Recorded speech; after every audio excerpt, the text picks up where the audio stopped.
মঙ্গলবার রাজধানী Tel Aviv সহ 4টি টার্গেটে প্রায় 200 ব্যালিস্টিক মিসাইল ছুঁড়ে ইরানি সামরিক বাহিনী হিজবুল্লাহ প্রধান হাসান নাসারুল্লাহ এবং হামাস প্রধান ইসমাইল হানিয়ার হত্যাকাণ্ডের প্রতিশোধ নিতেই চালানো হয়েছে এই হামলা। তেহরানের হুঁশিয়ারি, যে কোনো মুহূর্তে আবারও চালানো হবে হামলা। ইসরায়েলি ভূখণ্ড লক্ষ্য করে ছুটছে একের পর এক ইরানি ক্ষেপণাস্ত্র। মঙ্গলবার তেল আবিব লক্ষ্য করে কয়েক দফায় অন্তত 150 মিসাইল ছোড়ে তেহরান। হিজবুল্লাহ প্রধান হাসান নাসরাল্লাহর হত্যাকাণ্ডের জবাব দিতে ইসরায়েলে হামলার হুমকি দিয়েছিল ইরান।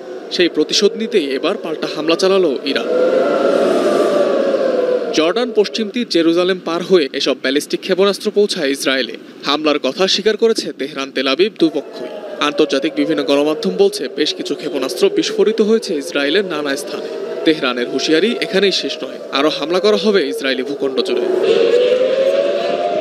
এদিকে ইরানের হামলার পরপরই আতঙ্ক ছড়িয়েছে পুরো ইসরায়েল জুড়ে। নিরাপদ আশ্রয়ের খোঁজে দেশটির নাগরিকরা।